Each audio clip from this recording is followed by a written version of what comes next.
அகிலமெங்கும் உள்ள தமிழ் நேயர்கள் அனைவருக்கும் பரம்பரை ஜோதிடர் உங்கள் மனோ பாலாஜியின் அன்பான வணக்கம்.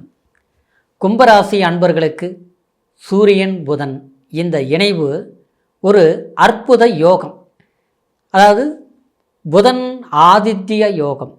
இந்த யோகத்தினால் கும்பராசி அன்பர்களுக்கு எப்பேற்பட்ட ஒரு பெரும் மாற்றங்களை, யோக அமைப்புகளை இந்த நவ கிரகங்கள் நமக்கு கொடுக்க போகுது அப்படிங்கிறத பற்றி தாங்க இந்த பதிவில் இப்போ நம்ம பார்க்க போகிறோம். முதலாக பார்க்குறவங்களா இருந்தீங்கன்னா சப்ஸ்கிரைப் பண்ணி பெல் பட்டன் அழுத்தி ஆல் ஆப்ஷன் கொடுங்க.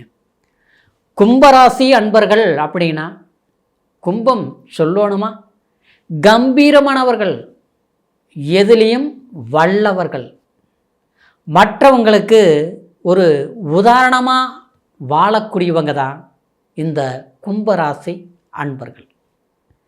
அப்படி இந்த கும்பராசியில் பிறந்தவர்களை பொறுத்த வரைக்கும் கடினமாக உழைப்பீங்க, குடும்பத்து மேலே அக்கறை வச்சுருப்பீங்க.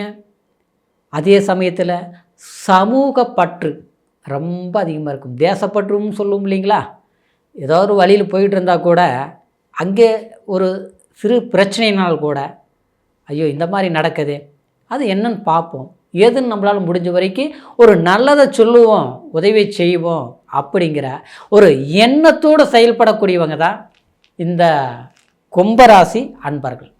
இப்படி பல நன்மையான எண்ணங்களை கொண்டு இருந்தாலும் சமீப காலமாக நம்மளை மாதிரி கஷ்டப்பட்டவங்க யாரும் இல்லைன்னு தான் சொல்லணும். ஏன்னா உங்களுடைய இந்த 5 வருஷம் காலகட்டத்தில் எல்லா விதத்திலையும் நேர்மையாக இருந்தும் கஷ்டங்களை அனுபவிச்சவங்க கண்டிப்பாக இந்த கும்பராசிக்காரர் தான். அது வேலை செய்கிற இடத்துலையும் சரி, நம்ம வரவு செலவு வச்சுட்ட இடத்துலையும் சரி. இன்றைக்கி நம்பிக்கையை எந்த இடத்துல நம்ம நம்பிக்கை வச்சுருந்தோமோ, ஒன்று அவங்க நம்மளை ஏமாற்றிருப்பாங்க, இல்லையா நம்ம நல்லா இருந்து அந்த இடத்துல நல்ல பேர் வாங்க முடியல. அடுத்தவங்க செஞ்ச ஒரு தவறுக்கு நம்மளை குற்றமாக குறையாக புரிஞ்சுக்கிட்டாங்க. இதுதான். ஏன்னா உங்களுடைய வழியே என்னவாக இருக்கும்னா, சங்கடமே என்னவாக இருக்கும்னா, தப்பு செஞ்சுருந்து கெட்ட பேர் வாங்கினா தப்பு இல்லை, தப்பே பண்ணாதவங்க நாம் ஏன் தப்பு இதாகணும், இதுதான் உங்களுடைய வேதனை. ஆனாலும் கண்டிப்பாக சொல்கிறேன் பாருங்கள், கும்பராசிக்காரருக்கு பொறுத்த வரைக்கும் இந்த ஒரு சில சங்கடங்களில் இருந்து தீரக்கூடிய ஒரு நேரம்தான் இந்த சூரியன் பெயர்ச்சி. உங்களுடைய ராசிக்கு 7ஆம் அதிபதி 7ஆம் இடத்துல, 7ஆம் இடங்கிறது என்னங்க, கலஸ்திரஸ்தானம். கலஸ்திரஸ்தானம் மட்டும் கிடையாது, ஒரு கல்வி சம்பந்தப்பட்ட இடமும் இதுதான், ஒரு நண்பர்களை இணைக்கக்கூடிய இடமும் இதுதான். அதே நேரத்தில் ஒரு கூட்டு தொழில் செய்யக்கூடிய இடமும் அந்த 7ஆம் இடம்தான். அப்போது அந்த இடத்துல 7ஆம் அதிபதி சூரியன் 7ஆம் இடத்துல சிம்மாசனத்தில் அமர போகிறார். ஆகஸ்ட் 17ஆம் தேதி. 30ஆம் தேதி பார்த்துட்டோம்னா புதன், உங்களுடைய ராசிக்கு பஞ்சமாதிபதி புதன். பஞ்சமஸ்தானம்னா ரொம்ப ரொம்ப முக்கியங்க. பஞ்சமஸ்தானங்கிறது பூர்வ புண்ணியம் மட்டும் கிடையாதுங்க, குழந்தை பாக்கியம், புத்திர பாக்கியம்னு சொல்கிறோம் இல்லைங்களா. நம்மளுடைய வாரிசுகள் உருவாகிறது அந்த பஞ்சமாதிபதி ஸ்தானம்னு சொல்லக்கூடிய அந்த 5ஆம் இடம். அவங்க நல்லவங்களாக இருக்கிறதும், அவங்க சொல் பேச்சு கேட்காமல் இருக்கிறதும், அவங்க நல்ல படிப்பு படிச்சுட்டு வேலை இல்லாமல் கஷ்டப்படுறதுக்கும் அந்த நம்மளுடைய 5ஆம் இடம் நல்லா இருந்தால் அவங்களுடைய வாழ்க்கை அமோகமாக இருக்கும். அது பலவீனமாக இருந்ததுன்னு வச்சுங்களேன், கண்டிப்பாக சிலர் கஷ்டப்படுவோம். சில பேர் ரொம்ப நம்ம குழந்தைகள் படிக்க வச்சுருப்போம், நம்மளுடைய எண்ணத்தில் இப்படி தான் நம்ம பையன் இருக்கணும், இப்படி தான் நம்ம பொண்ணை உருவாக்கணும் அப்படின்னு நினச்சிட்டு ரொம்ப கடுமையாக நம்மளுடைய முயற்சி பூரா அவங்க மேலே தான் இருந்திருக்கும். ஆனால் கடைசியில் பார்த்தோம்னா நாம் நினச்ச மாதிரி அவங்களுக்கு உருவாக்குறதுல ரொம்ப சிரமப்படுற மாதிரி இருக்கிறதுக்கு காரணம் எல்லாம் அந்த 5ஆம் இடம். சிலர் பார்த்தோம்னா இப்படியே இருப்பாங்க, பார்த்தோம்னா பசங்க பார்த்தா பெரிய அளவில் ஸ்டார் ஆகிடுவாங்க. அதுக்கு 5ஆம் இடம், குலதெய்வத்தோட அருள் கிடைக்கணும்னால அந்த 5ஆம் இடம் தான். சரிங்களா? அப்போது அந்த புதன் 7ஆம் இடத்துக்கு வரும்போது கண்டிப்பாக குடும்பத்தில் நல்ல விசேஷங்கள் நடக்குங்க. ஃபஸ்ட்டு உங்களுக்கு திருமணம் ஆகலைன்னா திருமண பந்தத்தை ஏற்படுத்தி கொடுங்க. எத்தனை முறை தடங்களாக இருந்தாலும் சரி, இந்த முறை கரெக்டாக ஓகே ஆயிரும். அப்புறம் குடும்பத்தில் ஏதாவது திருமணம் ஆகாதவங்களுக்கு திருமணத்தை ஏற்படுத்துறது உங்களால் முடியும். அது உங்கள் ஃப்ரெண்ட்ஷிப்பாக இருந்தாலும் சரி, பழக்க வழக்கங்களாக இருந்தாலும் சரி, நட்பு வட்டாரங்களாக இருந்தாலும் சரி, உறவு முறையாக இருந்தாலும் சரி, கண்டிப்பாக செய்து வைப்பீங்க. இன்னொன்று பார்த்தோம்னா அந்த 7ஆம் இடங்கிறத கனெக்டிங் ஆகிறதுனால ஜன சப்போர்ட்டு, மக்கள் சப்போர்ட்டு, அரசியல் இருந்தீங்கன்னா சிம்மாசனத்தில் உட்காந்துருவீங்க, பதவி கிடைச்சிடும். அரசாங்கத்தில் இருந்தீங்கன்னா ட்ரான்ஸ்ஃபர் கிடைக்கும், ப்ரொமோஷன் கிடைக்கும், கண்டிப்பாக கிடைக்கும். இது வரைக்கும் நம்ம எதிர்பார்த்தோம், கிடைக்கல, நடக்கலை. ஆனால் இப்போ கண்டிப்பாக கிடைக்கும். அதாவது உங்களுக்கு ஒரு புகழ் தேடி வரும், பதவியும் சிறப்பாக அமையும். அதே சமயத்தில் குடும்ப வாழ்க்கையில் திருமணம் ஆனவங்களுக்கு சொல்கிறேங்க, சரிங்களா? குடும்ப வாழ்க்கையில் பார்த்தோம்னா கணவன் மனைவிக்குள்ளே நம்ம இப்படியெல்லாம் இருக்கணும், ரொம்ப புத்திசாலித்தனமாக இருக்கணும் நம்ம ஆசைப்படுறோம். ஆனால் பார்த்தோம்னா கொஞ்சம் ஒரு பொறுப்பு இல்லாமல் இருக்கிறார்.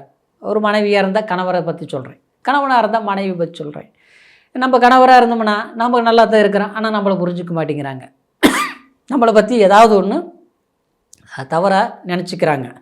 அடுத்தவங்க ஒன்று சொன்னாங்கன்னா அதையே நம்பிக்கிறாங்க, நம்மளை முழுசாக நம்ப மாட்டேங்கிறாங்க. அப்படிங்கிற மாதிரி ஒரு புரிதல் இல்லாமல் சில பிரச்சனைகள்லாம் உண்டாயிருக்கும் பார்த்தீங்களா? அது இல்லாமல் சரியாகக்கூடிய ஒரு காலகட்டம். இதில் எந்த மாற்று கருத்தும் கிடையாது.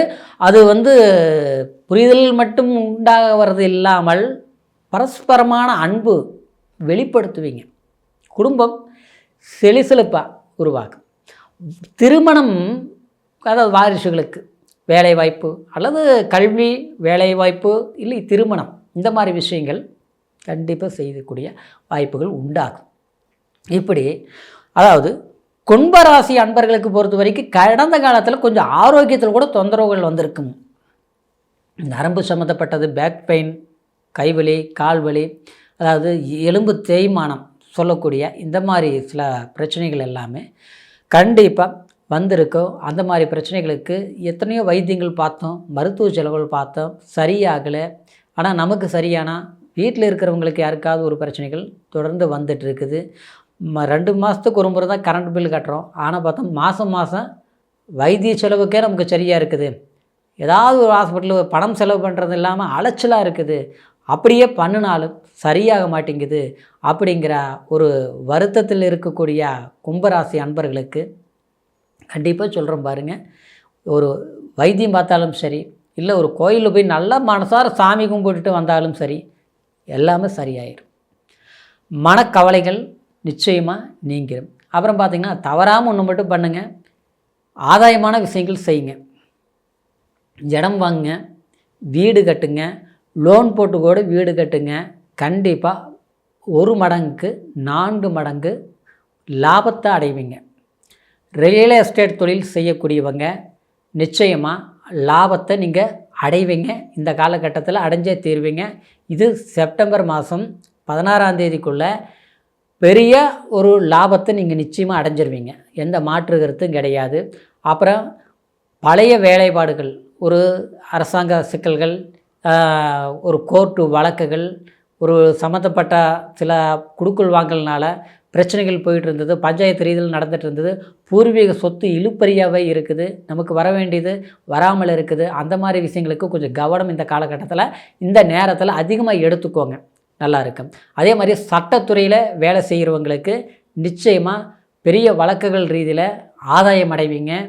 சில பேரும் புகழும் உருவாக்கக்கூடிய வாய்ப்புகள் நிச்சயமாக உண்டாகும், சரிங்களா?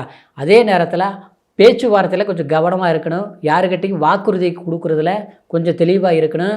ஏன்னா நீங்கள் அடுத்தவங்களை முகம் தெரியாத நபர்களை நம்புறது, அப்புறம் நான் ஆச்சிட்டு ஜாமீன் கையெழுத்து போடுறது, வண்டி வாகனங்களை மாற்றுறது, வண்டி வாகனங்களை இப்போ இந்த நேரத்தில் வாங்கிக்கிறது, இதெல்லாம் வேண்டாம், சரிங்களா? இதை கொஞ்சம் தள்ளி வைக்கலாம். இந்த மாதிரி இன்னொன்று சொல்ல போனோம்னா, உங்களுடைய வாரிசுகளுக்கு தேவையான வசதி வாய்ப்புகளை ஏற்படுத்தி கொடுக்க சக்ஸஸ் ஆக்கும். கல்வி ரீதியும் சரி, குடும்ப ரீதியிலையும் அவங்கள ஒரு மகிழ்ச்சி கொடுக்கக்கூடிய சந்தர்ப்பங்கள் எல்லாமே சாதகமான ஒரு காலகட்டமாக இருக்க போகுதுங்க. குலதெய்வத்துக்கு தவறாமல் போயிட்டு வாங்க. சரிங்களா? முடிஞ்ச வரைக்கும் அதாவது திரு அண்ணாமலையார் வழிபாடு, அதாவது அக்னீஸ்வரர் அப்படின்னு சொல்லக்கூடிய திருவண்ணாமலைக்கு போயிட்டு வாங்க. அப்படி முடியாத பட்சத்துக்கு இந்த நேரத்தில் சிவன் கோயில் பக்கத்தில் இருக்கிற கோயில் கூட போயிட்டு வாங்க. நிச்சயமாக ஒரு பெரும் மாற்றம், நன்மைகள் நடக்கும். சரிங்களா? இப்போ சொன்ன பலன் கோச்சார பலன் அப்படிங்கிறதுனால பிறப்பு ஜனன ஜாதகத்தையும் ஒரு முறை பார்த்துக்குங்க. ஏன்னா தசாபுத்தி என்ன இருக்கிறது ஜனன ஜாதகத்தை தான் தெரியுங்க. உங்களுடைய ஜாதகம் நம்மக்கிட்ட பார்க்கணும்னு நீங்கள் நினச்சிங்கன்னா கீழே இருக்கிற நம்பருக்கு ஃபோன் பண்ணி உங்களுடைய சந்தேகங்களையும் கேட்டுக்கலாம். ஜாதக பலன்களை பார்த்து தெரிஞ்சுக்கலாம்.